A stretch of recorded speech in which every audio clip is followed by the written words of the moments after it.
Ladies and gentlemen, boys and girls, welcome to the world of Zandvoort, right here for the RaceFace.Pro PokerBet GT3 Championship. My name is Stephen Koenig, and joining me in the box is Tristan. Tristan, welcome to Zandvoort. What a time to be alive with some amazing racing and a very, very tricky circuit.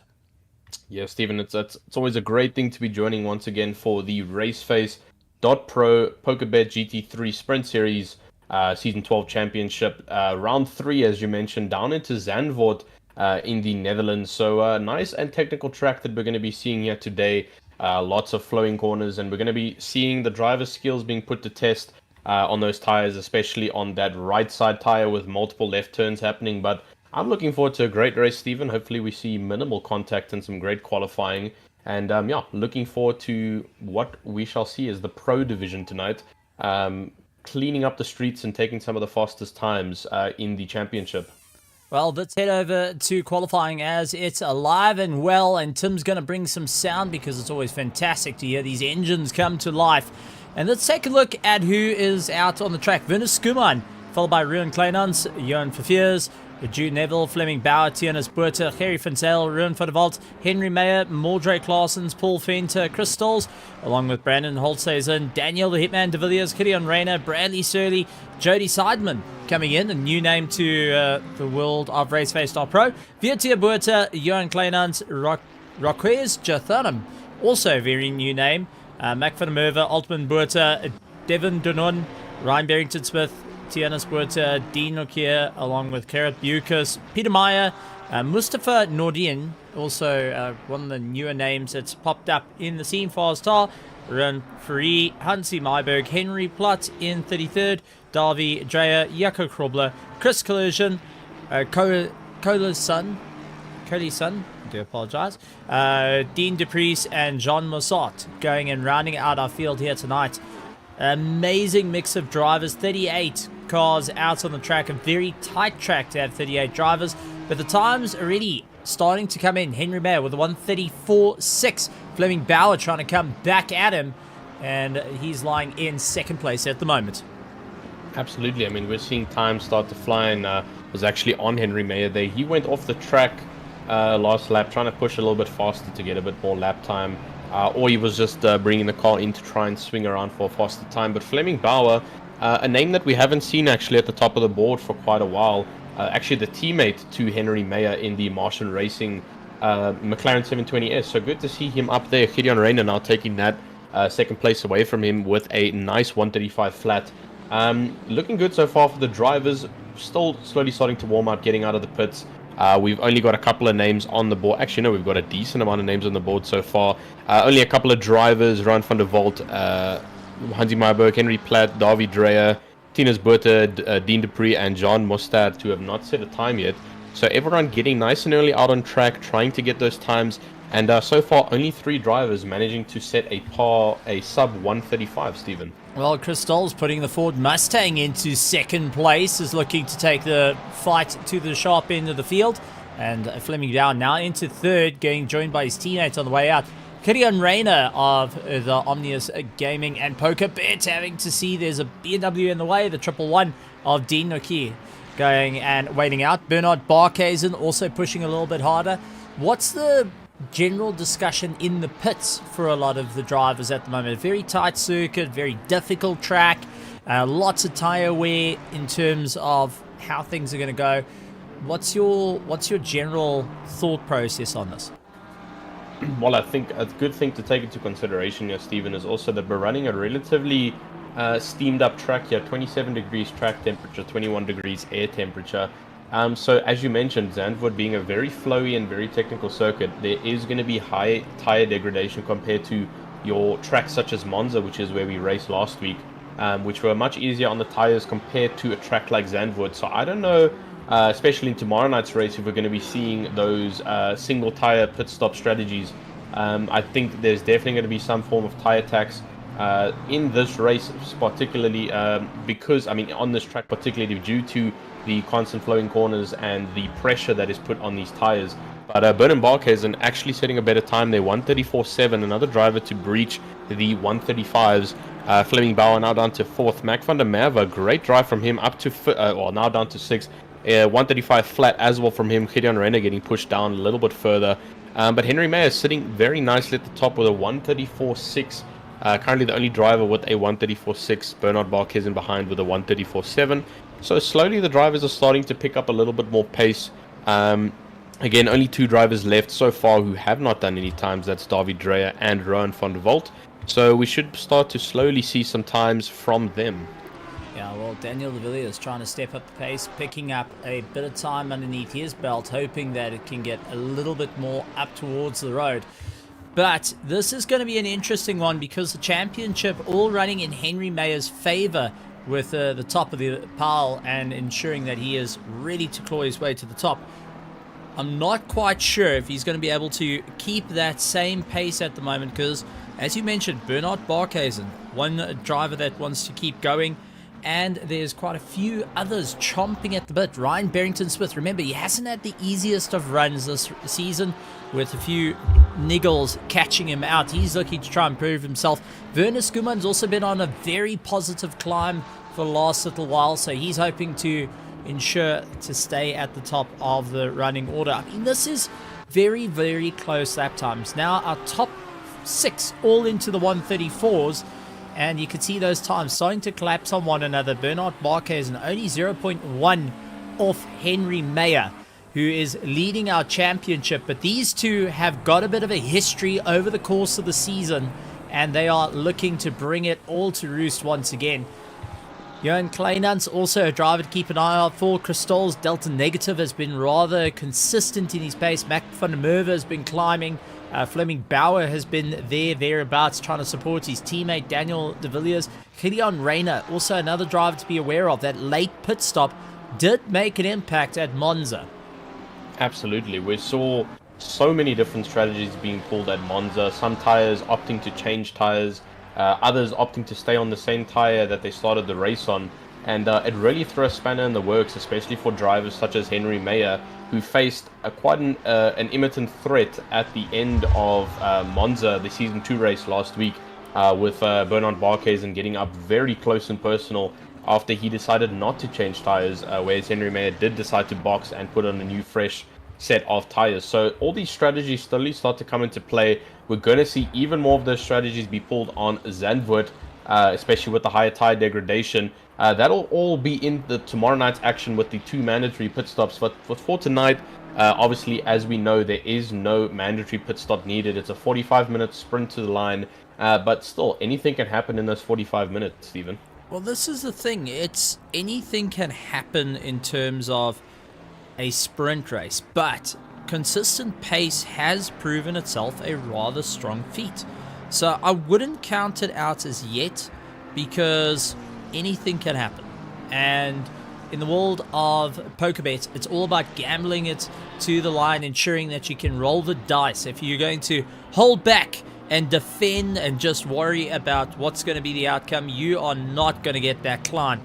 You got to really send it out to get the top running order. And Fleming Bauer putting himself right next to his teammate, trying everything he can to stack the deck, to roll the dice, and ensure that he can have a good run towards the line. Bernard Barkhuizen now lying in third with Johan Kleinans, who will be starting next to him. Chris Stolz is going to be starting behind them. So for Bernard Barkhuizen, it's not ideal situations because Mac van der Merwe of the Omnius Gaming Nitro is going to be a little bit further back than planned and won't be playing the defensive game to try and help him out. So lots and lots of thinking need to be done by our drivers on where they're going to be as a team. That's going to be a difficult one as the championship is getting closer and closer to the end of its run. So round 3 out of 8 rounds is never an easy feat.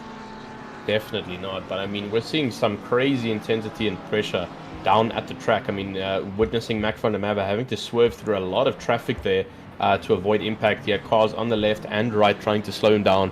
But I mean, some crazy proof just to prove to you how physically competitive this lobby is. Currently, the position for third place is 100% locked and tied. Bernard Barkhuizen with a 134.780. Johan Klehans with a 134.780. Completely identical times, 2 different cars. That just proves that this is a very, very competitive lobby. No matter the car, drivers are pushing their way to try and get to the top. And Johan Klehans, a name that we haven't seen on the top 5 so far in qualifying. So great to see him up there with the Mustang. But I think we're slowly starting to see a little bit of domination here. First place being the McLaren 720S. Second place, McLaren 720S. Third place, McLaren 720S. And then 2 Mustangs to follow. So 2 very high top speed cars. I wasn't actually expecting to see something like that, Steven, especially with Zandvoort being such a flowy track.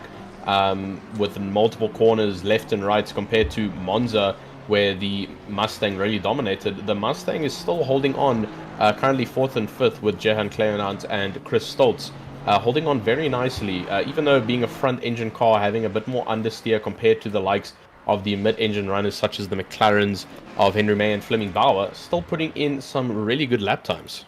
Now, look, I think it's actually quite good. The Mustang itself, if you can get the momentum, will let the nose throw itself around, which we're seeing, like Chris Stoltz now jumping himself into 2nd place. So yes, inherent understeer is there, but bear in mind, the Mustang was designed with the engine as far back as possible, closer to the driver, to try and make it a front mid-engine sort of style, same as the Mercedes. So that's something to bear in mind. It's not truly a hardcore front engine compared to the BMW, where its engine mountings force it to be all the way forward instead of going back towards the drivers. So fundamental designs coming into play there for the drivers. But Dino here out on the track for hybrid racing. This is something I do want to talk about. A driver that originally was by himself, then went to GSR in the previous race, has now moved to hybrid racing and ensuring that he can get involved in the fight here. So this is going to be an interesting time to see what he can do, and having to prove himself to hybrid racing, saying, listen, I am well worth the investment right now. Let's make this work. Henry Mayer currently 0.1 up through all the sectors. He is currently the fastest out on track. Can he carry the momentum through? That is the questions that are going to be asked right now. Is it going to be enough for him to stand and keep ahead of Chris Stoltz, running in 2nd place? Daniel De Villiers is in 3rd. Fleming Bauer's in 4th. 25 seconds to go. And we see the cars crossing the line. So Chris is going to have one more go. Fleming Bauer's going to have one more go. Bernard Barkhuizen is just going to cross the line, as we do see one of the Pandacity BMWs looking to come and try get across the line as well. So there's a couple of drivers that still have a chance, and Bernard Barkhuizen 0.040 behind the likes of Henry Mayer. It is tooth and nail, and these two will be fighting it out side by side, unless there can be the likes of Chris Stoltz and Fleming Bauer. So unfortunate watching Bernard. He managed to get across for one final lap, but he unfortunately went wide onto the grass and lost a lot of control. Back into the pits now. Not going to contest Henry Mayer again, but as you can see from the timings, Henry Mayer with a 134.5 as his best. Bernard Barkhuizen also with a 134.5, just a slightly higher time, the 597 compared to the 557. So great racing from the two. And I mean, Steven, we've seen these two from the past 2 rounds. They've been extremely competitive with each other, neck and neck, constantly trying to fight each other for first place. And I think it's going to start to reveal a bit of a pattern. You know, we're going to see a bit of a Barkhuizen and Henry Mayer rivalry. And I think it's going to be quite a great rivalry considering how fast these drivers are. But we're going to slowly start to make our way onto the main grid now. We got a couple of drivers about to finish. Chris Stoltz coming across the line before qualifying ends. Will he be able to better his time? And he manages to finish 3rd, so no improvement there. All right, well, let's cut over to a break, and then we'll be back with all the racing action.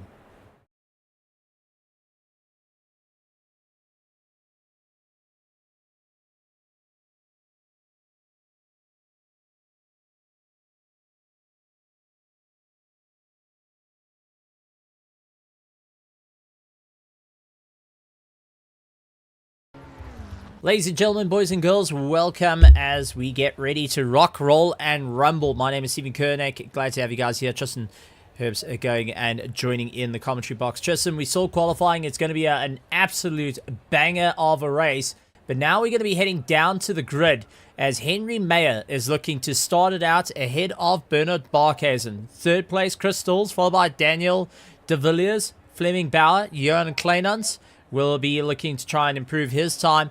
And then we've got Gideon Rayner along with Mac van der Merwe, Ryan Barrington Smith, Dean Nokia, along with Ruan Kleinans. Mordrake Larson's in 12th, followed by Paul Fenter, Jude Neville, Werner Skurman, Gerrit Bukers, along with Brandon Holthuizen, Sean Verveers, Tianus Buerta, Gerry Fintel, Chris Colasan, along with Peter Meyer, Faztar, Vietia Buerta, Ruan Ferry, Henry Plutt, Donovan Dillon, Reginald Mutaleni in 28th, Jody Seidman in 29th, 30th, Ruan van der Walt, Mustafa Nordin, Hansi Myberg, Bradley Surley, Altman Boertsma, Jaco Krobler, John Majlat, Rockers Jotstem, Davy Dreyer, Dean Dupreez, lying in 39th position. So that lines up our grid then. 39 cars on quite a narrow circuit.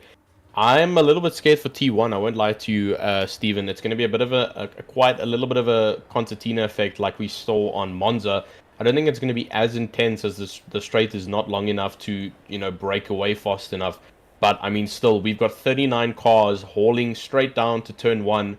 They're probably going to get up to around 130 to 140 k's an hour, which is still relatively fast. If you think about the circumstance, coming down into turn 1, hard braking. But thankfully, a bit of a formation lap for the drivers to get the tires warm, get the minds in focus, to try and keep that mental state straight. Going into turn 1, drivers have to keep their bearings straight. I mean, the unfortunate thing about a sprint race is that if drivers drop back on lap 1, there's a much lower chance of bringing it back in a sprint compared to a normal GT3 championship race. So we'll have to monitor turn 1, make sure to see who will potentially drop out from potential incidents, but hoping that we manage to get most drivers on grid out of turn 1 safely and racing for the final 45 minutes. I don't think we're going to see any dropouts in this 45-minute race. We have got some very, very hot talents out on the track, and every single one of our talented drivers are looking to go for the big push in terms of this one. They are looking to go for the big prize that PokerBet has put on the line. 100,000 Rand cash and PokerBet credits put into it. It's going to be an incredible one, and I don't see anyone backing down from the fight. But I want to go and bring back something, Tristan, because maybe you're not familiar with this. Maybe you've forgotten. So let me go and give you a bit of an interesting tale. Because, we're part of the Olympics. As South Africans, we're part of the Olympics, and we're going for all the gold. I mean, come on, we scored a couple already. South Africa has sent a strong contingent of 149 athletes to compete in 21 different sports.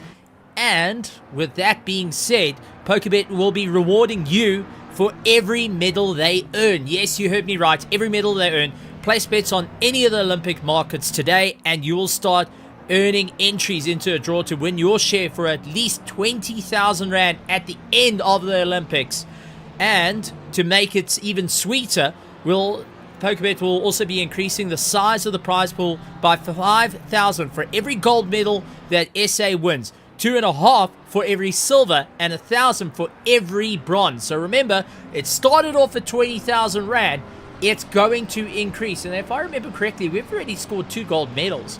So that means that's already up to 30,000 Rand easy for you guys to have a go. So make sure you click the link down in the description and join up with PokerBet using our affiliate link here at RaceFace.Pro.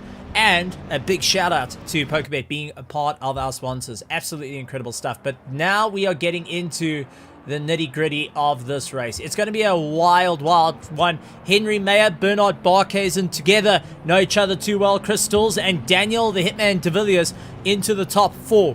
Very, very persistent drivers to try and claw their way through. Then you got Fleming Bauer, who's got his teammates ahead of him, and Kleinans has got his teammates. So those two are looking to try and assist. Can't throw out Gideon Rayner, though, because Gideon Rayner is also going to look to try and get on the climb to catch up to Bernard Barkhuizen. But as we get onto the straight, lights will be going on. Lights on! Gyms on lights! Come on, wait for it, wait for it, wait for it, wait for it. Lights on. Come on, Jim, push the button, push the button. The suspense is killing me. And green flag, we go racing. Bernard Barkhuizen getting the jump off the line. Henry Mayer getting swallowed up by the looks of it. Chris Crystals tried to come back at him. Bernard Barkhuizen goes for the undercut. Light touch onto the rear there. Not too bad. Daniel de Villiers stuck on the outside. Immediately has Fleming Bauer trying to come back at him. Fleming Bauer having to come off the gas and now has been sucked in with Mac van der Merwe. Johan Kleinards, Gideon Rayner will be having a good go as well around the outside, but de Villiers trying everything he can. Seems like Daniel de Villiers tearing a little bit of that livery off on the right side of that PWSR Lambo, running a bit wide out of that dip down hairpin and scraping that Lambo up against the wall. Hoping to not see too much damage on that body, but yeah, absolutely great race so far from the likes of Henry Mayer and Bernard Barkhuizen, pulling off very well together. And it seems like you were right, Steven, so I owe you 5 Rand. It seems like we didn't have any incidents coming out of turn 1. Everyone's still racing very strong. We've got the likes of Razik Jetham quite far away from the field, about a very marginal 8-second gap to Jaco Kröble in front of him, so unfortunately dropping very far down from the grid. Thankfully, he's not dropped off too far with damage, so he is going to be able to fight a little bit back, but we're already seeing a bit of a split in the field. And I think that will be the likes of Jude Neville leading the second split of the pack. Pulling away in front already, 1.4 second gap from Khalid Bukes in front of him now. So 2 packs splitting onto Zandvoort and Henry Mayer holding up strong. But Bernard Barkhuizen looking very nicely close behind him. And a bit of a Mustang throwing up some dirt in the background. That was the Mustang of Kleinhans coming onto the back straight, the main straight actually, throwing up a bit of sand in Gideon Rayner's face, just letting him know, hey, I am the one in control here, and you're going to have to get past me. But Gideon Rayner behind, looking very strong as well, trying to, potentially look for a space and breaking hard into the hairpin again. We're going to see if we do see any form of incidents coming out the hairpin. Dino Kia, 9th place now behind Gideon Rayner. Barrington Smith behind Nokia. Mondrick Klassen, Paul Venter following Vanna Skuman. So far, everyone seems to have had a clean start. Yeah, going to be an interesting one to see how it all goes. First and second opening up, and we do have an accident. That is for the 242, so let's quickly go to a replay, see what happened to the 242. And that is Altman Boertner in the team Kerygma Racing. Big Bentley shouting, going everything he can, hard under the brakes, tries to get it all booked in, runs out wide, and suddenly has a Ferrari up on his inside, so he's having to take a bit of caution there. So I think it was the lightest of contacts. But we do have the number 9 that got caught out. That's Henry Platt, who landed into the weeds. So the McLaren not looking first hand there. Looks a little bit second hand. So on board with the replay. Following his way through. Trying to keep it all together. Carrying on the gas. Looks like he runs out wide. Oh, just jumps the curb into the wall. Bounces back. Comes across. Reginald Muteleni gets it in the nose. And, well, Reginald Muteleni, unfortunately, getting squashed out by Henry Platt on the rejoin. Well, Henry wasn't rejoining by his own accord. The car just decided that he was going to rejoin at that precise moment. Major unfortunate things to see. So Henry Platt carrying a lot of damage on that McLaren, and unfortunately Reginald getting involved on that unforced re-entry from Henry Platt. That car just taking full control. And we can actually see the bits and bobs of damage on the front of that McLaren of Reginald Muteleni. Also on the sides, that poor car has lost a lot of scraping of paint on the sides of it, unfortunately. But let's go back as well to the top. Henry Mayer doing pretty well. 1:35.1 so far, his fastest time. 0.6 faster than the likes of Bernard Barkhuizen behind him. So he's doing very well right now to hold that first place position from from Bernard Barkhuizen. Interesting fight that we're going to be watching. Chris Stoltz also managing to keep up very nicely. Actually setting a better fastest lap than Bernard Barkhuizen. Relatively 1 second gap behind Barkhuizen. So going to be a good fight from these two.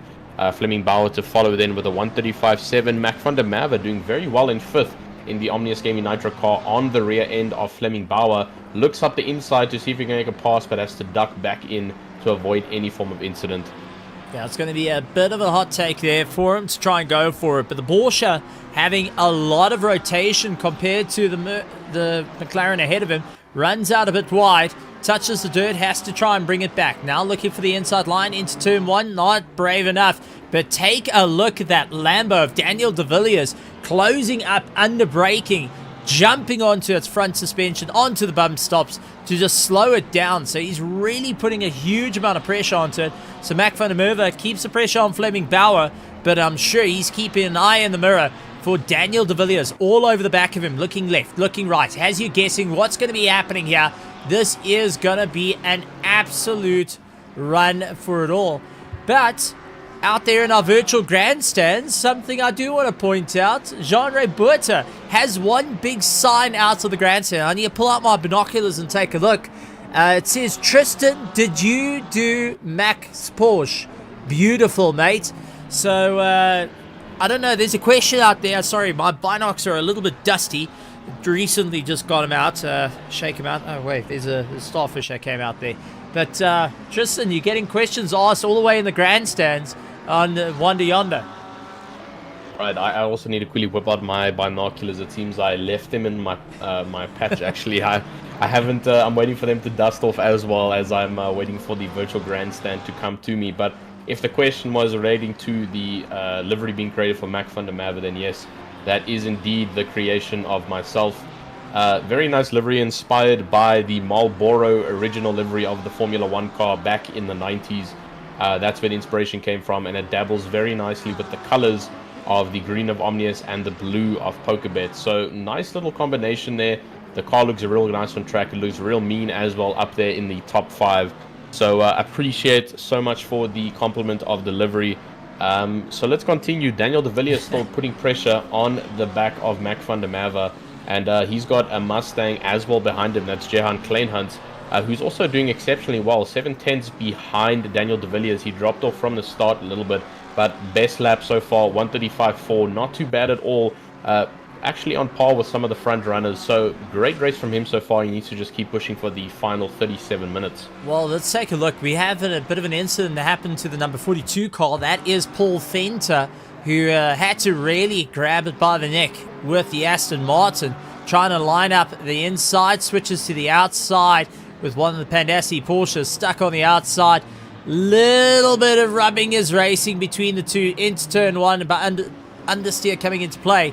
And Paul Venter getting stuck behind Mordred Larsen and Werner Skuman, who has now got a firm stance on him to try and make a move. So looking left, looks right, gets back into the toe. The Aston Martin having a big run over the likes of the Ford Mustang right behind him. Now, I do want to point out that track temperature is 29 degrees out there. It is blisteringly hot, so they are going to see a lot more in terms of tire degradation that's going to start eating down into the reliability of the cars towards the end of the race. And what I can tell you is the Mustang doesn't just eat its tires for breakfast. It likes to absolutely decimate them to the point of destruction. And Paul Venter outbrakes himself into turn 1. Werner Skuman got a little bit more drive, a slight tap between the two, but Paul Venter and Werner Skuman not afraid to share paint at this point.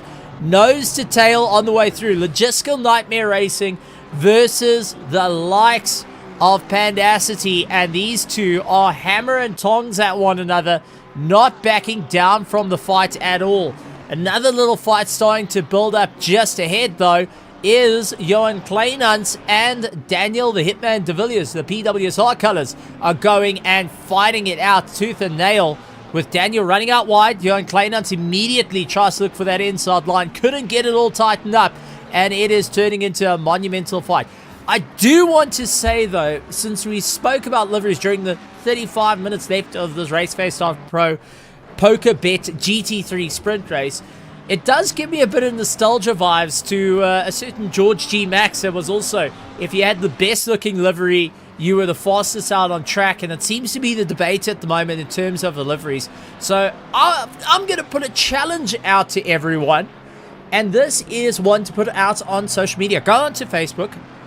We want you to take a screenshot of your car, of your team's car, of the car you support, and go on Facebook, and I want you to tag RaceFace.Pro out on Facebook and PokerBet. Let them know why your livery is the best for the RaceFace.Pro PokerBet GT3 Sprint Series. That's my challenge to you.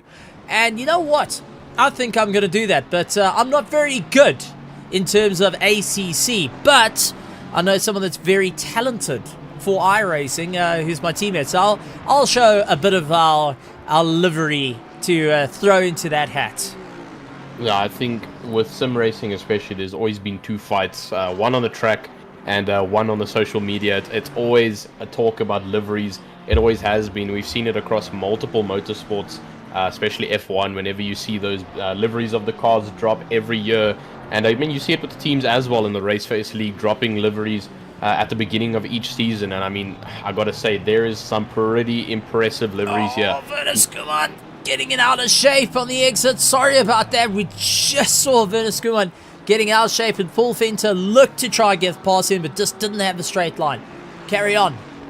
All right, no worries at all. The race is what matters. But as I was talking about, let me try to be a little bit non-biased here. Unfortunately, my bias level, according to the virtual grandstand, might be a bit high in consideration that I do make some of the liveries on track here. But if I had to point out some of the nicest liveries on track that are not Omnius liveries, definitely props to the Pandacity with the pink and multicolored two-tone livery. Currently on screen with you right now with Steven. These liveries look absolutely mean. That nice little cute panda bear on the side might be the slight less intimidation, just to let you know that they're still friendly drivers, but they're very fast and they're ready to race. I think another great one is the Project... Davy Dreyer. I cursed it. Yeah, you were just talking about it. Davy Dreyer, I think, heard it, and suddenly now gets into a fight there and bit the dirt a little bit. That is so unfortunate. I apologize to Pandacity. that was my fault. Xavier's the livery. Xavier has your number, my friend. Xavier I know has he your does. number. I'm gonna get the full bullet point grid. Julian Reina gets ahead of Dean Nokia, who is dropping down the order a little bit.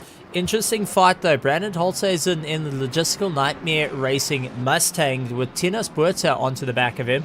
Gerry van Zyl, who is now making up the time. But take a look in 20th position. Ryan Barrington-Smith. Oh, Peter Meyer. That might be a spin. That was Peter Meyer. Very close. He brings it back. He's got dirty tires, and now he's going to have Chris all over the back of him, who's bringing Viertia along for the fight. So Peter Meyer maybe got a little bit too confident there. Was in for a bit of a run. Unfortunately, now it's got to try and scrub those tires clean and try and battle it out. So this is going to be very, very interesting, because what is Peter Meyer going to do? Is he going to try and give himself a little bit of time to get the tires back into check? Or is he going to just absolutely hammer it on the way through? Remember, those tires are going to be blistering at this point, and he has just taken a good 10% of life right out of them. I think that debate is going to be an extremely important one to think about. But I think due to the fact that we are currently in the sprint series of the RaceFace Racing Series, I think for the fact that it is the sprint and it's a little bit less time, there isn't actually too much time to waste in terms of letting the tires relax a bit and getting them back into optimal shape. I mean, if you go back to Peter Meyer, he's got two cars right behind him, both for position, and he doesn't really have that much time to breathe. I mean, he's built himself up a 0.6 second gap now to let those tires breathe a little bit, if I can English. Gerry van Zyl having a bit of a problem. So Gerry van Zyl having a problem? Yes, I've got yellow flags for Mr. van Zyl, who is stopped on the side of the track. What happened to Gerry van Zyl? Let's go on board with that BMW. Touches the sand trap a little bit. No, he's still okay. Hooking around to the hairpin. Oh, just losing brakes.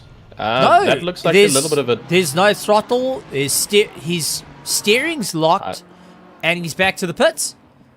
That might have been some form of network issue then. Driver going straight into the wall without any form of control of the car. Super unfortunate to see he's back in the pit lane. But as we mentioned, we got another one. Drivers. We got another accident. What is going on with Zandvoort? That is the number 222 that got caught up. And this is Chris and Viertia having a little bit of contact with one another. So they landed up with a light touch, I would think. And then the next one would have been the 93 at the same time. So, oh, jingos, that was a bit of a drive. Chris having a bit of a collision with Vietia Buerta. The number 93, let's quickly go up to see what happened there. That is the likes of De Villiers, who is trying to pull himself back from the brink. So, Daniel De Villiers goes off circuit, possibly that tail snapping out underneath him, played his cards, and looks like he may have just overcooked it just a little bit. Number 74 getting caught out. And this is the likes of Ryan Barrington-Smith. So quite a few drivers just pushing it that little bit too far at the moment, getting those track limits starting to come into play. And we're getting reports down from the pit of the Pandassi. Gerry van Zyl has had a mechanical problem. Steering wheel, throttle, brakes, everything has conked out. He's had a mechanical failure. I've completely cursed it, haven't I? That is completely it. You're in trouble, buddy. That is definitely not on. But Gideon Reyna is on the back of Johan Kleinans. He's trying to make a bit of a drive. But unfortunately, mechanical failure is kicking in. It seems like a hardware issue has unfortunately put to bed on that one. So Gerry van Zyl will be frantic along with the pit crew to try and get that car sorted out and getting it back out on track. I mean, that's the main thing. You want to try and maximize your points here. And yes, you've had that problem. It does take you out of the running for now, but it doesn't take you completely out of the race for the points in the championship. Because, I mean, Tristan, how many times have you commentated in the world of Formula 1, which you have for the Formula 1 esports here in South Africa, and a person that you think is down, out, and couldn't get the championship, all of a sudden, now starting to close in at the top running, just by being that consistent finish and ensuring that you can stay across the line? Absolutely. I mean, I think that actually, if not, it is one of the biggest principles of racing is consistency over speed. I mean, it's one thing to be really fast on track, but there's no point in being fast if you can't do it consistently over numerous laps without incidents. So I think that point specifically is so crucial.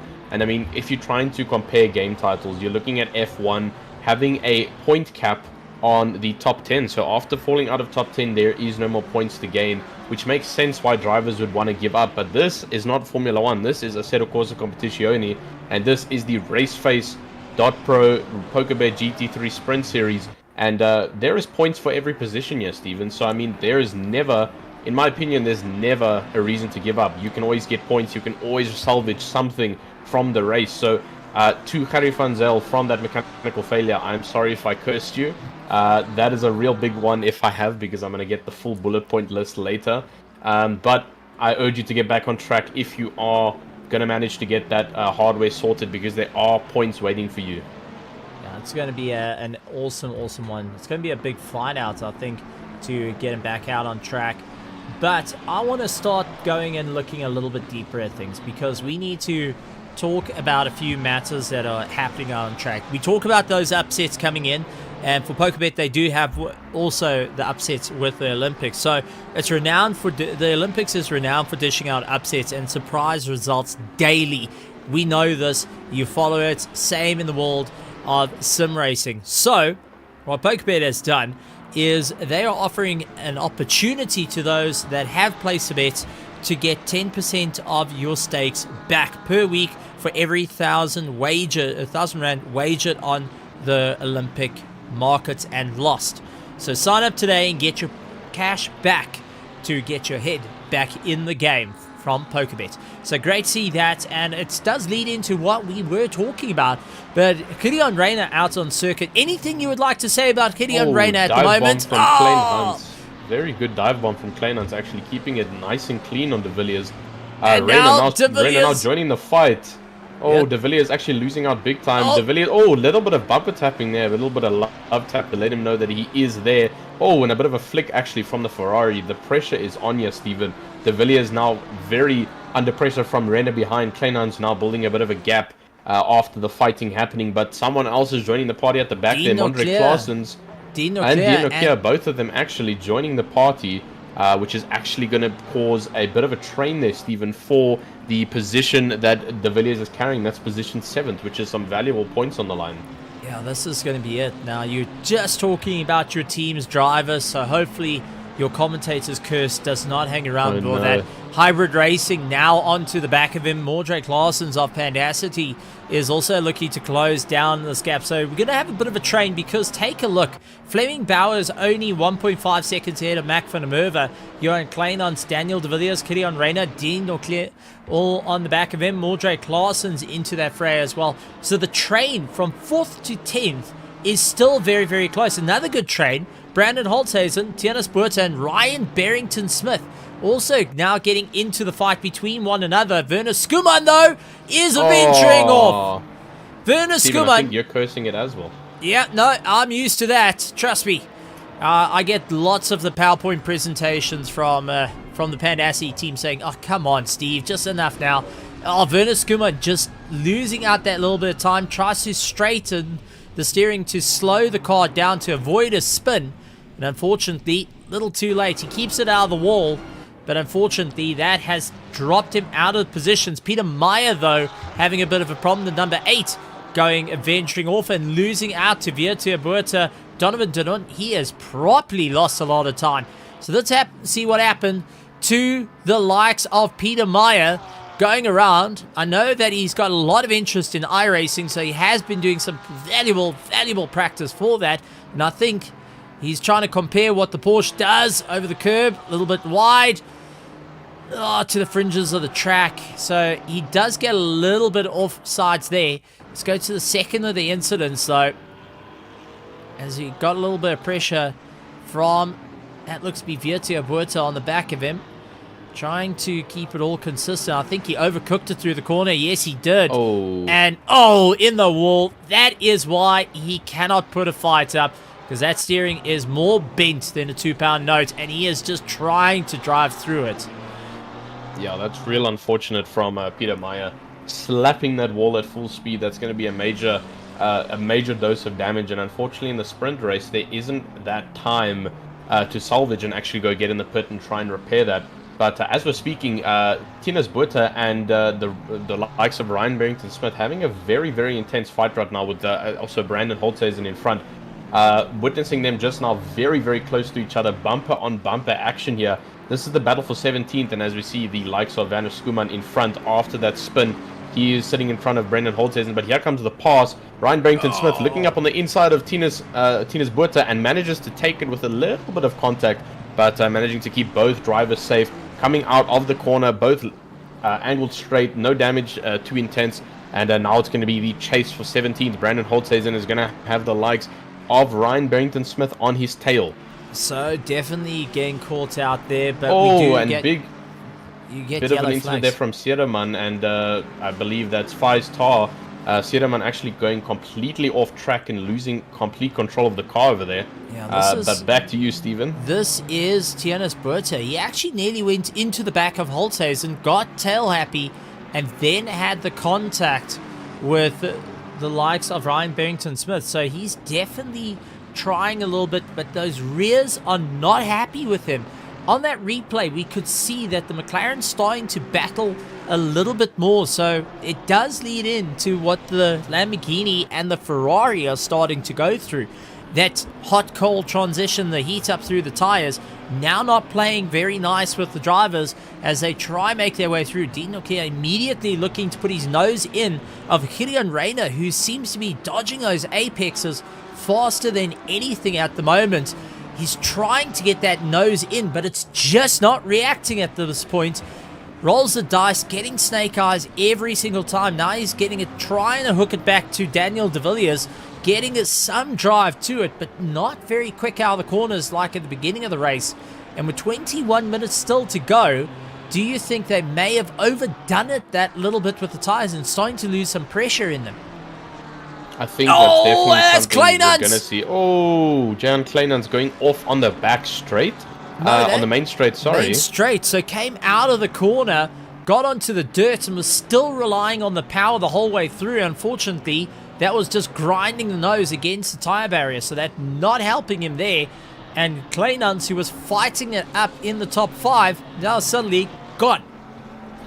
That is so unfortunate to see. Just a little bit of gravel on the main straight, sand and gravel mixture, and that car, especially the Mustang, with the amount of power it carries, losing a little bit of control there and mounting the side there. But back to tires, Steven.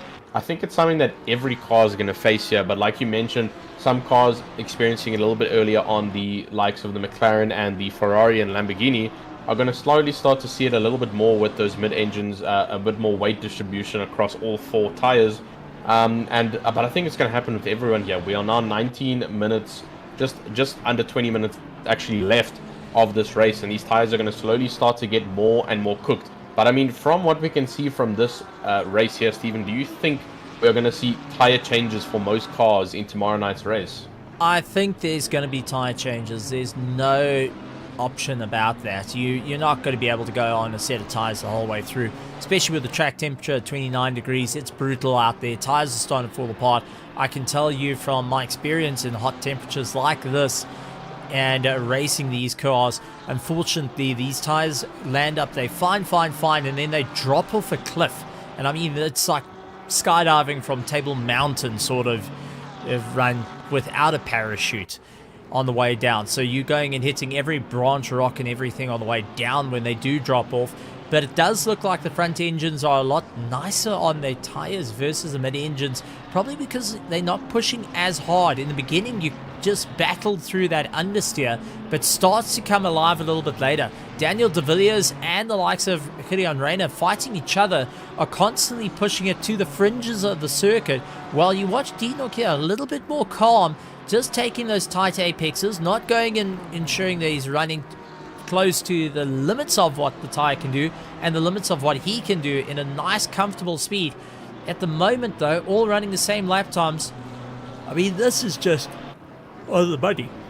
I mean, I don't know. I think Reyna's cooked his tires. He is sliding it around more and more as you see one of the Pandassi cars into the wall, and now just trying to bring himself back around. So one of the cars jumping out of the way to the most extreme of it at this point. Yeah, I couldn't agree more. I'm witnessing the same here for Reyna. I can see that those tires are slowly starting to degrade more and more, and the wear is getting a little bit unbearable, sliding out of most of the corners. And the issue with Reyna is that he's got the likes of Dino Kia behind him in that BMW, Steven. And what Reed's mentioned in Monza is that the BMW has got a significantly lower degradation rate on the tires. So, I mean, it's still going to be majorly affected due to the track being so hot. But Reyna's actually going for position on Daniel de Villiers. Looks up the inside, doesn't have the capacity to make it, but he's holding it very nicely. And he's got... Oh, but Daniel de Villiers fighting back, loses it now. Over up the the curb. inside, clips the curb. Oh, it's very, very close here, Steven. Dino Kia looking at this, and he is hungry for that position. Look at that now. Up on the outside, inside of Gideon Reyna now, going up the swerve snake of Zandvoort. This is going to be a very close one. We've got the likes of Mondre Klaassen behind as well, and Jehan Kleinhans has joined this battle.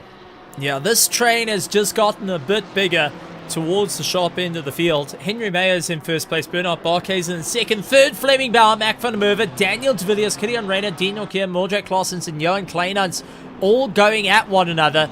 And I think if you're sitting in Mondre Klaassen's stable right now, I would actually be in follow suit and hope that Dino Kia can actually punch a hole through the fight, instead of getting into a fight where you see there's not enough space for you to get into it. Rather try and keep close and help Dino Kia get that nose in, which he does, unfortunately, into the side of Gideon Reyna. And Mondre Klaassen comes by, Johan Kleinhans gets by. Dino Kia, though, going slow to try and allow Gideon Reyna to return.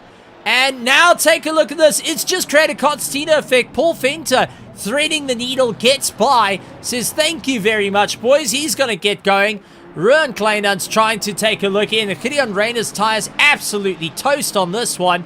So Gideon Reyna is just hemorrhaging times at this point. Kevin Frenzel moving out of the way, saying, listen, I'm going to stay right out of this fight. But now Jude Neville sees that Gideon Reyna is in limp mode, that he's not having the easy time here. And this has just changed the battle once again. The winning duo that's come out of it is Johan Kleinhans and Mondre Klaassen. They have both gotten such a proper run. Well, I mean, even the likes of Paul Fenter managing to completely avoid that incident with Gideon Renner and Dina Kier. But I mean, again, very nice sportsmanship that we see from Dina Kier. He realized his mistake, diving in a little bit too deep and giving the position back. But he's dropped down all the way down to 12th, actually. Gideon Renner losing down to 10th. So, unfortunate scenes here. There's 15 minutes left of the race. I don't really know. We've also got an accident. Peter Meyer and Ruben van der Walt. So this was them side by side. Peter Meyer putting pressure. Ruben going and just trying to give himself a little bit of room. Elbow to elbow with Peter Meyer. Heading into turn 1. So Ruben van der Walt just leaning enough onto Peter Meyer to say, listen, buddy, we got to go here. You got to give me a bit of room. You can't just squeeze me into a wall. And the two of them still were going to walls on the way through. So very, very interesting there. Can't really fault just going in, bucking the competition a little bit, saying, hey, listen, you know, the wall's a bit tight here. You're trying to force me to stand on the anchors, which is not playing the game. We've got to allow ourselves at least a little bit of breathing room heading into the corner. So it does show for tight, close racing, but you've also got to realize on how fair racing comes into play. The last thing you want to do is start just pushing the guy towards the wall, give him no gap, and eventually it's going to end in a world of hurt for both drivers as they bounce off a wall. So something that is being shown out on the track. We've got the gentleman handshakes out there, but we've got the ultra competitive drivers. They're looking to get the edge every step of the way. And this is what's happening in the world of RaceFace.Pro and PokerBet. You've got to take those gambling chances. You've got to ensure that you're willing to take the risks. And if you're going to go for a pass, you've got to be able to go elbow to elbow with your fellow drivers, because it's 100,000 Rand prize pool on the line. And if you want to be a part of it, you have to lean into it. You have to make sure it works. You have to go and fight it out as hard as you can. Like we've seen with Kleinans and Gideon Renner, they're rejoining with Jude Neville on the back of him. Dean Nokia now way down into 12th. But another good one that's coming up. Gerrit Bukers, Werner Skuman, and Ryan Barrington-Smith all over the back of one another as they are now gaining a little bit more time to try and make some moves up and down the field.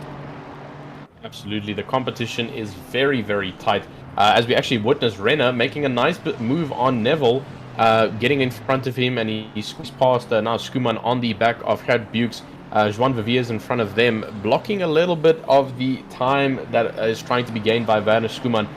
So it's a little bit of a train as well now. Gerrit Bukes, Werner Skuman, Ryan Barrington-Smith, and Bernard Holthuizen.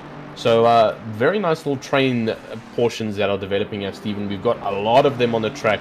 But I think, again, what you were speaking about earlier, and I've just hit the fattest blank. What were we just speaking about? Speaking about something along the lines. Having to keep it all together, side by side, give each other a bit of room, but also ultra the competition is, as we see Jude Neville really sink it in deep into the hairpin to try and go for a bit of an outer, will get more speed on the exit, but immediately as Dean Nokia putting his nose in to try and make his way through. So definitely some tough racing there. Absolutely. No, and I think something that I've actually noticed that there's been a very big adjustment compared to last round's racing and this round's racing. Last round we were at the Temple of Speed Monza, very wide circuit, especially on the main straight. Lots of space to give other drivers. Then we swap over to the Monza and the Monaco wannabe, Zandvoort, with the very, very slinky type of corners that are not as wide as we see at Monza. So I feel like that also comes into play, where we're seeing drivers giving each other a little bit of bumps here and there. Number 13 into the wall. That is so unfortunate. Another David Dreyer. Now trying to turn the car around. So unfortunate. So David Dreyer unfortunately losing the rear end of that BMW. And that comes into play again of the tires that we were talking about, slowly starting to get more and more cooked. They are starting to really feel the pressure now. 11 minutes left of this session, and still a very competitive grid. We're still seeing those trains being fought. Mondre Klaassen fighting very hard with Jehan Kleinans. Jehan looking for that position. He's been on the backside of Mondre Klaassen for a while now, actually, trying to utilize that speed of the Mustang, but that Porsche with the very nice rotation and the very nice exit speeds of corners, it does make it a little bit difficult, Steven. Yeah, no, it's going to be a bit interesting to see how Kleinans is going to do this with 10.5 minutes to go left of this race for round 3, and it's going to be late on the anchors to just try and get the car to work out. I think starting to move that brake bias a little bit.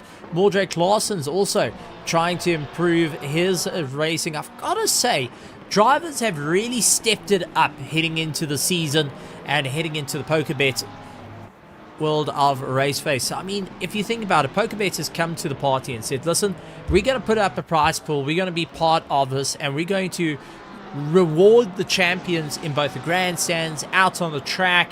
Everyone gets a chance to be the king or queen of their own realm.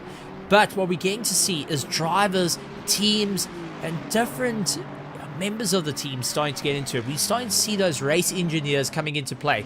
We're starting to see more of the drivers stepping up, the teams becoming more and more formalized instead of the usual average Joe joining in. What we have seen, we're seeing more of the average Joes getting involved, getting brought into teams, getting to push themselves out a little bit more and get to race into great battles like we've got here with Kleinans and Mordred Claessen's on the back of one another. These two talented drivers, I mean, Mordred Claessen's came up from Pandacity as a Assetto Corsa Competizione driver. Got to say, the first time I got to see him, and I will be frank here, I thought, this is a driver I can see sit in Pro-Am.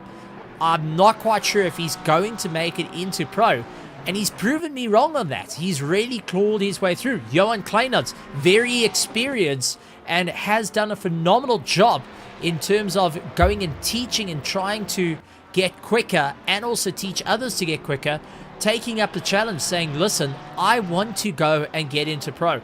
Also, was very content as a Pro-Am, but soon as the big name dropped, PokerBet jumping in, he decided, not enough with this. I'm not going to stick around. By the end of the year, I will be a Pro champion. Now in the GT3 Sprint Series, showing off what exactly he can do with one of the hardest cars in the sim. The Mustang, not an easy car out on the track, as we do see a bit of contact between Daniel de Villiers and Mac van der Merwe, and also Mordred Claessen's getting out of shape with Johan Kleinans to the back of him. I mean, this is absolutely fantastic stuff, and it just brings a smile to my face seeing all the drivers getting better and better, trying to improve themselves for the competition to ensure that they can sit at the high rollers table. Absolutely, Stephen. I mean, I think if you think back to like 2022 RaceFace, the amount of solo drivers that you saw compared to racing live now is significantly less. We've got more teams on the grid.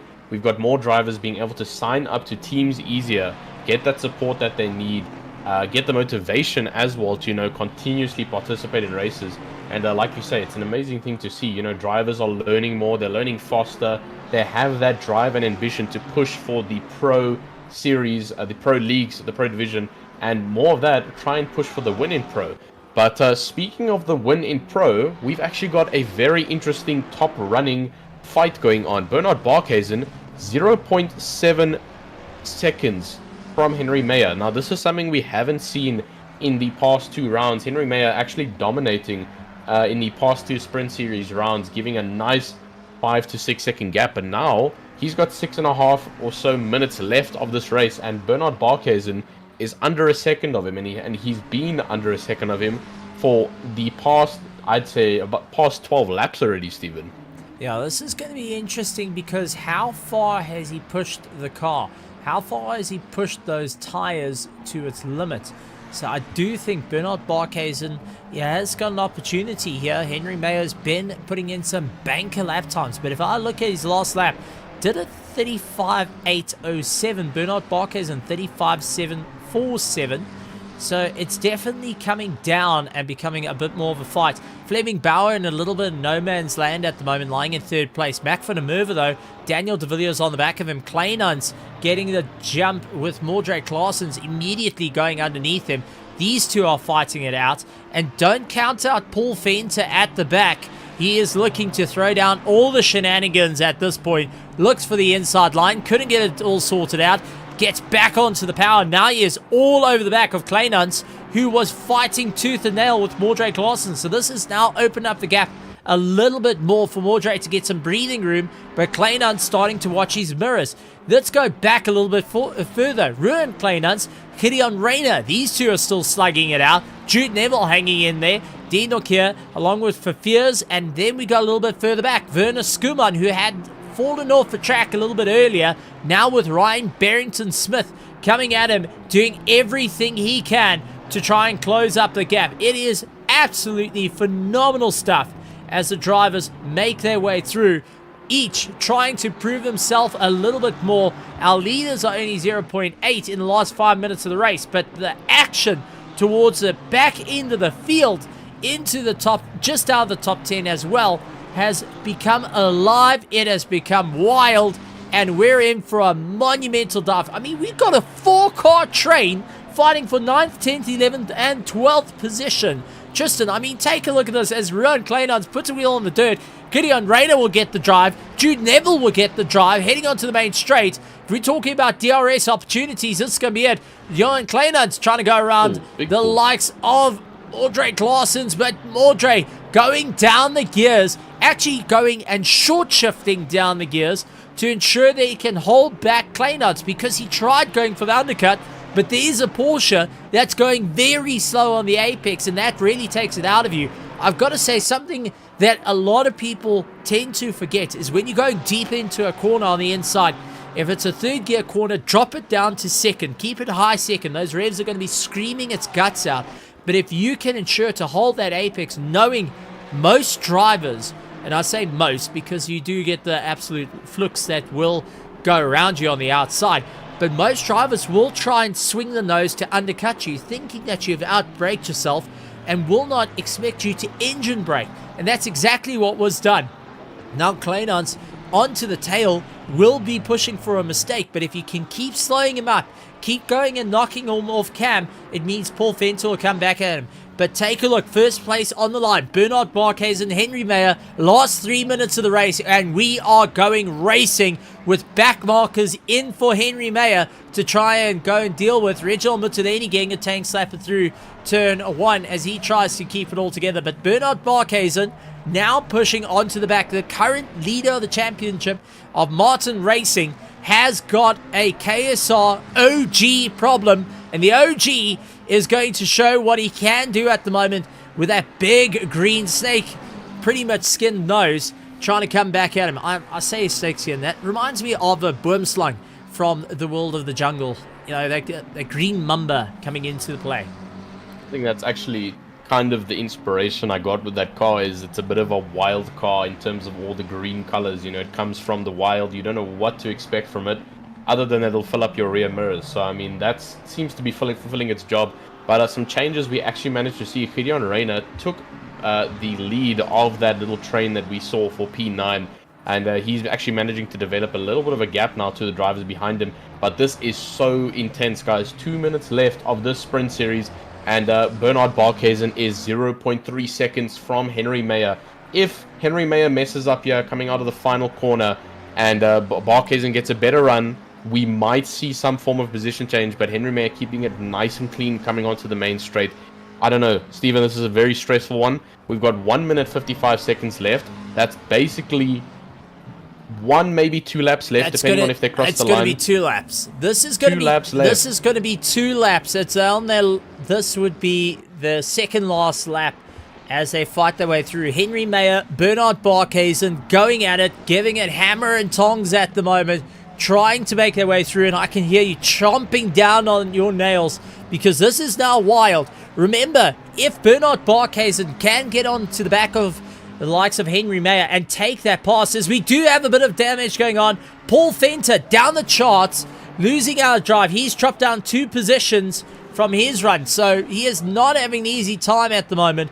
But first place is 0.5. Henry Mayer's got to really dial it in at the moment. He's got to focus up on this charge. If this was the world of esports in terms of first-person shooters, I would suggest put your nose against the whole monitor to ensure you see every pixel of every moment to see what's going to happen, not to miss the apex, because this is now or never for the two of them. absolutely slugging it out. Henry Mayer, how much life is left into the tires, with Bernard Barkhuizen immediately getting onto the back of him. 0.5, now closing down. 1 corner to go, and we will be on our last lap. You will hear Jim call last lap. That might be hectic.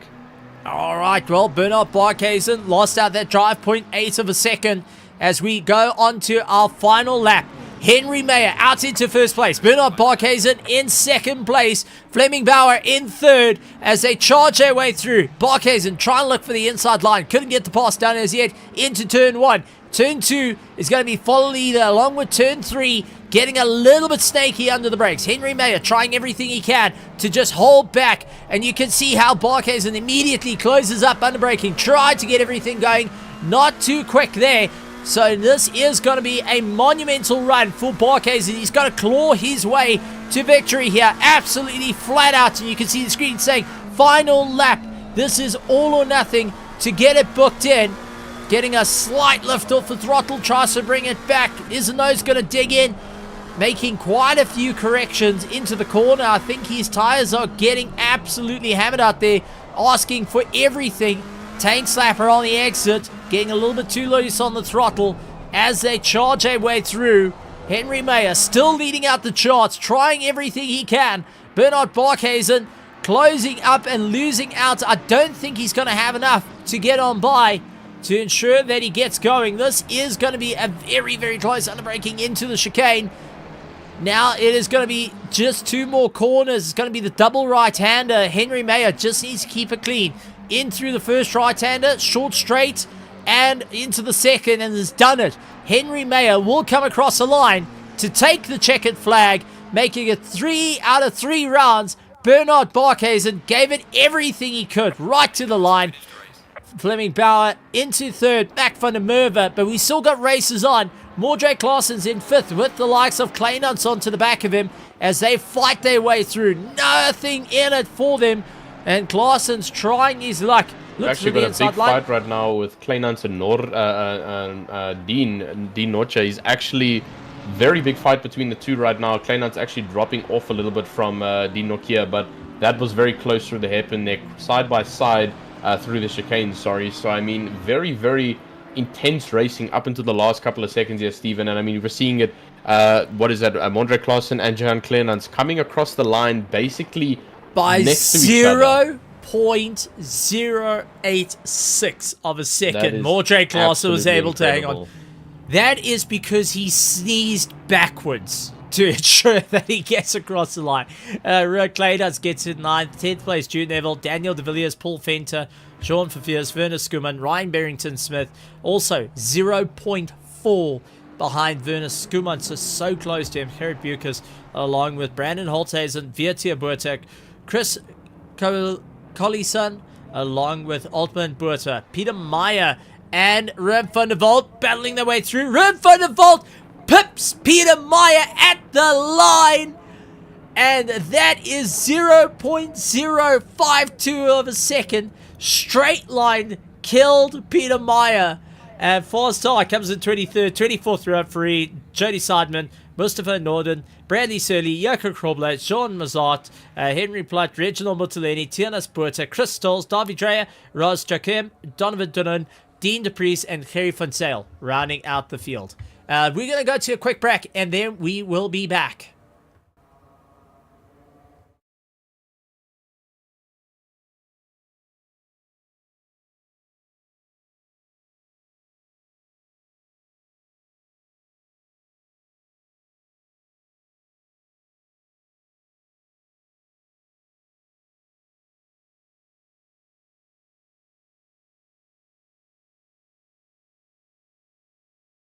Wowie, yowie. What a run. What a race. And, oh, I know a few drivers that are going to be not very impressed with getting pipped out right towards the line there. But Tristan, what a race. I mean, that was just tooth and nail, back and forth. But we're going to be interviewing our drivers in for it. And this is going to be an absolutely phenomenal run. That was, wow, the final lap of that race was absolutely incredible. super intense, super professional racing that we saw there up into the line. So many drivers giving it their all.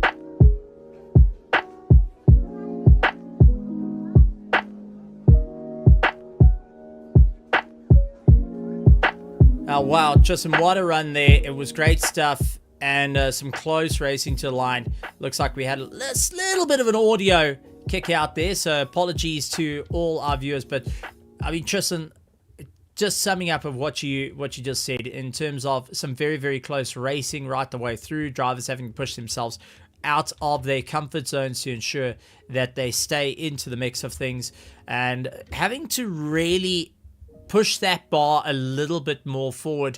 What is your take to the everything that we've just seen, where drivers had to really dig deep on this one?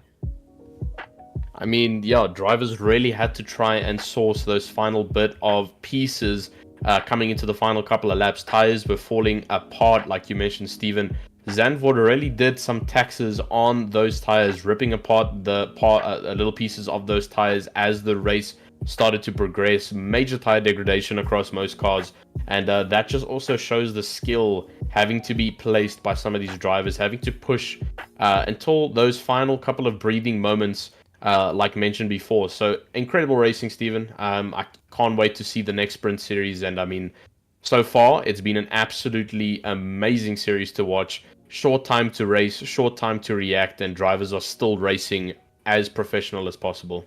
Well, let's bring in a couple of our drivers, starting off with a third place Fleming Bauer to come and have a chat to us. Fleming Bauer, welcome to the commentary box. What a race there, buddy. Take us through, how was it for you? Because that just was a wild ride, start to finish. Yeah, thanks, Steven. I have to say that was a pretty sweaty race. The two guys at the front, Henry and Barkhuizen, really had insane pace. I don't think there was anyone on the grid that could compete there. But me and Stalls had an epic race, and then all of a sudden I just saw he disappeared. And yeah, unfortunate for Stalls. The back marker or the guy that came out took him off track a little bit, and I think that brought us back together. And yeah, I thought we were going to have a good race, but unfortunately I see he just disappeared in front of me. Well, Fleming, third place though, good points and getting to get a bit closer to your teammate. What was running through your mind now, starting towards the front of the field?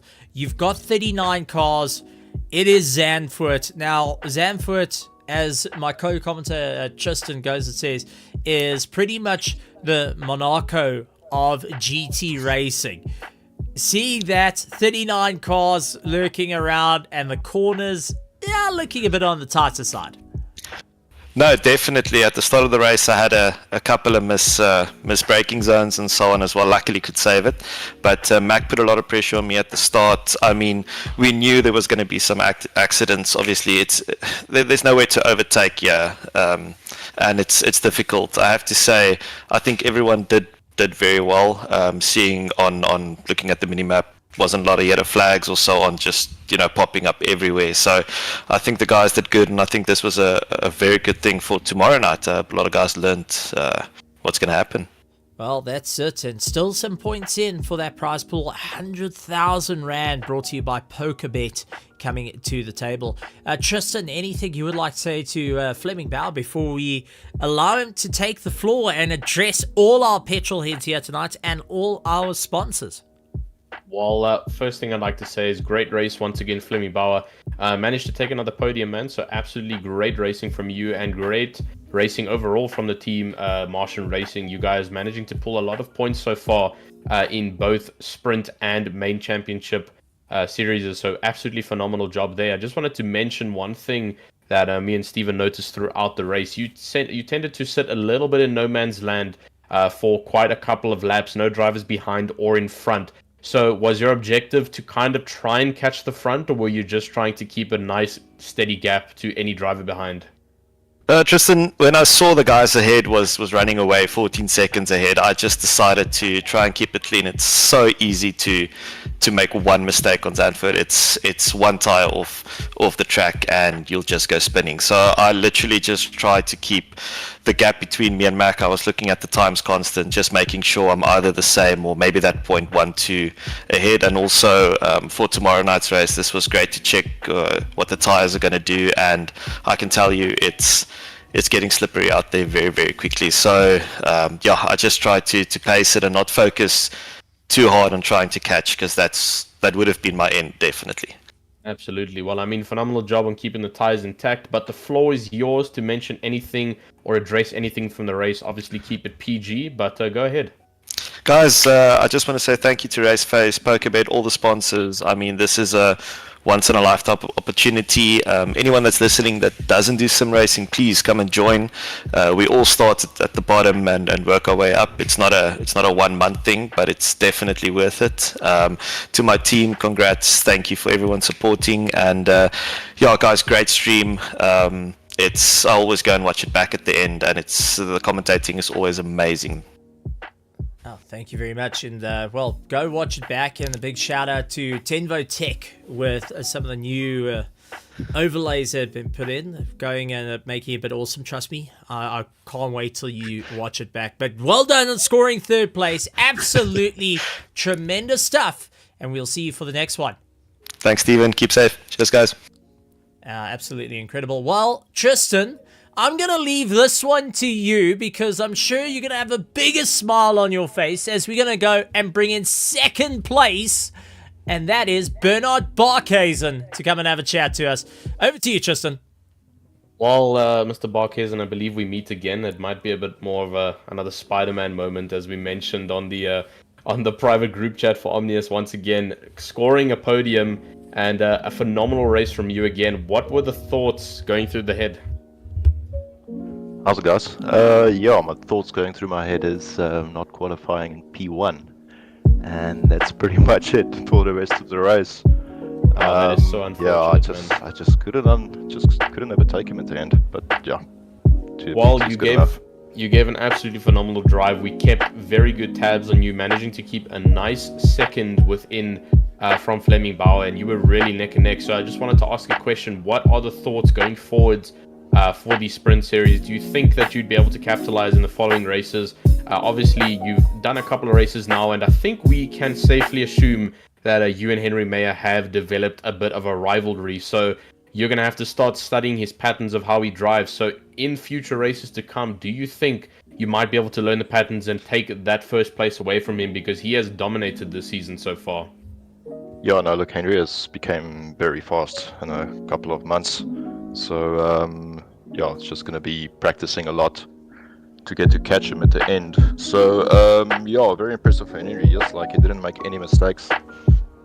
I tried pretty much everything on my side, but I just couldn't force him into a mistake, and I couldn't get lucky with any, back markers. So, yeah, unfortunately, couldn't do it today. Major unfortunate that you missed out on P1, but still, once again, well done on achieving P2 and a podium position here at Zandvoort. I'm going to leave the floor to you to speak about anything. Obviously, keep it PG, and you may go ahead. Yeah, no, definitely parental advisory, not... I'm not going to go there, it's fine. But yeah, for the rest of the season, it's just going to get my head down, do as much practice as I can, because it's going to be needed to catch Henry, it seems. So, yeah, just stay tuned and let's see how exciting the season gets. Absolutely, man. Well, we look forward to seeing what you can do. We're going to keep tabs on you with this rivalry. I think you guys you actually do have the current highest standing rivalry in the sprint series. So, very important thing to watch to all our virtual grandstand members, to watch out for Bernard Barkhuizen and Henry Mayer. It's going to be a tight one for the following season. But once again, thank you very much for this interview, Barkhuizen, and have a great rest of your night, and see you for the tomorrow night's race for the main race. Cool, thanks guys. Bernard Barkhuizen coming in. Well, let's bring in our winner, making it 3 for 3 so far. Henry Mayer taking the top of the chart. Henry, what a run! It is 3 for 3, but it looked like you were on a little bit of a rough time here at Zandvoort towards the end. Last 10 minutes of the race, suddenly that checkered flag started fading away. How are you feeling after that monumental battle towards the end of the race? Steven, that was a sweaty one, like Barco's on that pace at the end. The back markers didn't help, but it was a good, fun, great race at the end. Oh, absolutely incredible stuff. You're maximizing your points in the championship, though, here for the RaceFace.Pro PokerBet GT3 Sprint Series. And I've got to say, this is just becoming more and more wild. Thinking that you get closer and closer to that 100,000 Rand cash and PokerBet credits prize. Is it starting to become a little bit more of a reality that is what's on the line on a Wednesday night? 100,000 Rand prize pool shouting out from the rafters at you, and you're having to go there dressed with a smile, neatly dressed, giving a bit of a 2-minute notice to your competitors and ensuring that you roll the dice and get the top cards every single night. At this point, I'm just taking it week by week. I'm not thinking about that yet. Maybe closer to the end I'll start thinking about that, but for now I'm just keeping it real and taking it week by week. That's it. Okay, so fair enough. Playing the safer approach, going to the tables with just enough to get you by the night, ensuring that you don't overcommit yourself. Fair enough, can understand that. But with the competition getting more and more fierce, is there a concern that they're starting to find a kink in the armor? Or do you think that there's still a little bit left more in the tank of Henry Mayer? I'm hoping maybe they can make it closer. The closer the races, the faster they go by. So if you drive alone, it gets boring, and that's normally when you make the mistake. So I'm hoping for close races till the end, and it puts on a great show at the end. Now it's going to be an incredible one. Well, absolutely tremendous stuff. Now I'm going to leave you be to the likes of Tristan. Tristan, over to you to have a bit of a chat to our current season leader and our winner of round 3 here at Zandvoort. Well, Henry, you have once again taken first place for the third time of the RaceFace.Pro PokerBet GT3 Sprint Series. I mean, it's absolutely phenomenal. You've got a pretty dominating figure, first in the first race, first at Laguna, first at Monza, and now first at Zandvoort as well. I mean, you are carrying a whole lot of points in that backpack of yours, and I mean, I'm sure there might be a little bit of pressure here and there, but like you mentioned, you've got a lot of speed, and you're wanting the lobby to get a little bit faster. So I just wanted to ask you one question, and I mentioned it to Bernard as well. I think it is safe to assume that you and Bernard have now developed the highest standing rivalry in the Sprint Series and possibly the Bane Series as well. So I wanted to ask you, as you saw from Monza last week, Bernard Barkhuizen pulled a little bit of a weird maneuver on you by not changing tires and getting right on your rear end. So I wanted to ask you, for tomorrow night's race with the 2 mandatory pit stops, do you think you're going to have to try an alternate strategy to try and defend from Bernard, or do you think you're going to take it like you usually do? I think I'll take it like I usually do. Like he said, at Monza you can do the strat, but yeah, I think it might work because it's difficult to pass, but with fresh tires, if you lose a second a lap, and you'll get caught up real quick. But we'll see how it pans out. Maybe there's a secret strat being pulled. Absolutely, and we have mentioned that Zandvoort does have a much higher tire degradation from Monza, so different strategies will be pulled tomorrow, but we wish you best of luck in tomorrow's race. I'm going to leave the floor to you to mention anything that you're wanting to. Make sure to keep it PG, and you may go. Massive thanks to everyone viewing, massive thanks to PokerBet, Ardendorf, SA Loop, all the sponsors for RaceFace. Thanks to Tristan and Steven for the great commentary, and thanks for watching, everyone. Awesome to hear, man. Well, I hope you have a great night further. Enjoy the win, and we'll see you tomorrow night. Thank you. Have a good one. Well, Well, Tristan, it's been an absolutely monumental run, and what an exciting time it has been for round 3. But we say goodbye to Zandvoort for this evening, and the GT3 Sprint Series brought to you by RaceFace.Pro and PokerBet coming and being a part of the show. But also, we've got to give a shout out to all our drivers being part of the show. A big shout out to the teams and to all our associate sponsors. It's been an incredible one, but it's not over just as yet for the racing. I still think we've got a lot more to come in the very, very near future. Absolutely. I mean, we've got still this is now round 3 of the sprint series. We've still got another 4 or 5 races left of this season. So, I mean, there's still very big gaps for any form of competition changes. We've got rivalries developing. We've got numerous trains developing among the field. So racing is just getting better and better. And that's something you only see at RaceFace.Pro. So tune in for next time. It's going to be a monumental race to watch. Yeah, it's going to be an incredible one, and a big shout out to everyone joining all the petrol heads. Make sure you hit that subscribe button and go and take a look at PokerBet down in the description. You want to be a part of the show. Sign up using our affiliate link, and you have a chance to win big with PokerBet, especially now that the Olympics is on. Plus, there's a lot more to come over at PokerBet, so make sure you follow the socials out on Facebook, Twitter, Instagram, and also tune in to our RaceFace.Pro, Instagram, Twitter, and a whole bunch more. SA Lube, Ardenhof Machinery Mart, Tenvo Tech. You want to be and keeping an eye on everything because it's getting wild, it's getting big, it's getting exciting, loud, proud, and all the way through for 100,000 Rand at the end of the prize pool for our GT3 Sprint Series. That being said, before we're going to be signing off, let's go and have a quick look and say thank you to our sponsors before we sign out. But from all of us here, Tristan, a massive, massive thank you to you and Tenvo Tech for the updated overlays that we have got on screen for anyone that's been looking and seeing. There's been a modification. Please get a hold of Tenvo Tech, Tristan Herbs. He will help you out for all the big streamers out there. But let's take a look at our sponsors. There's a big thank you to them because we always have to acknowledge those that make this all possible. So our official sponsors for the racing for the Sprint Series and Season 19 here at RaceFace.Pro. And it has been an incredible one. Let's go through the running order of it.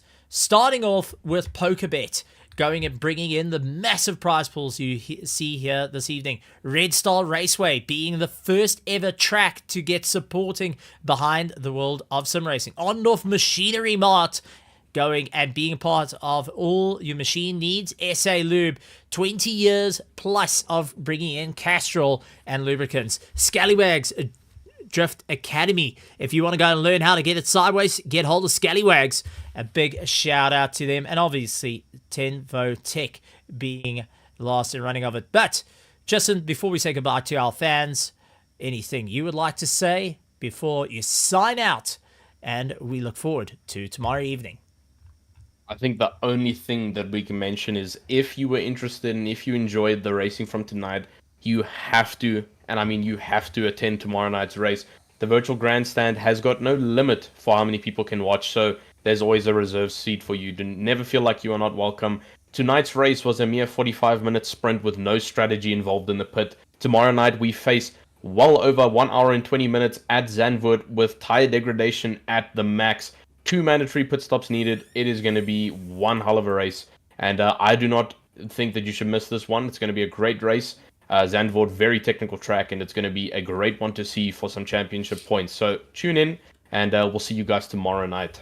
Well, ladies and gentlemen, couldn't say it any better than myself, and we're going to be streaming Pro and Pro-Am. So make sure that you head over to RaceFace.Pro to hit that subscribe button because you're going to get to see both sides of the coin. Tristan on the Pro-Am, I'm going to be on a Pro, and plenty of action coming to your households, to your phones, to everything. Make sure you go and share the links with everyone. We'll see you next time. And like always, and I think Tristan's going to get very bored of me saying this, but I'm going to always love to say it because it gives me goosebumps.